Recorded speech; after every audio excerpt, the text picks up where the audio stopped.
উদ্দেশ্যে যেটা বলেছেন যে 9ই আগস্ট ময়নাতদন্তের লিখিত নির্দেশ পাই, নির্দেশ না মেনে আমার উপায় ছিল না, পিএমএ ওসির অনুমোদন থাকলেও ডিসির স্বীকৃতি ছিল না। দেখুন, ওখানে যে কাদের কি বলছে এগুলো আমি জানি না।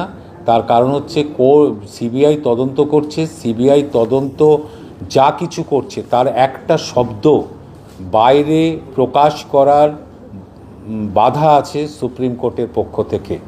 ফলে সেখানে কে কী বলছে সেটা কিন্তু আমরা কেউ জানতে পাচ্ছি না, এবং মিডিয়াও তথ্যসূত্রে খবর বলে যা কিছু চালিয়ে দিলেও সেটা কখনো বিশ্বাসযোগ্য হবে না।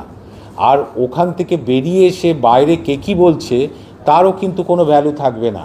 ভ্যালু একটাই থাকবে, সে তদন্ত অফিসারকে কি বলেছে এবং সেটা সুপ্রিম কোর্ট সেটা গ্রহণযোগ্য কিনা, সেটা প্রমাণ সাপেক্ষ কিনা, তার উপরে বিচার ব্যবস্থা নির্ভর করে। ফলে দুমদাম করে আমি একজন একটা কিছু বললো, আমি তার একটা উত্তর করে দিলাম, এর কোনো মূল্য নেই বিচার চলাকালীন অবস্থায়।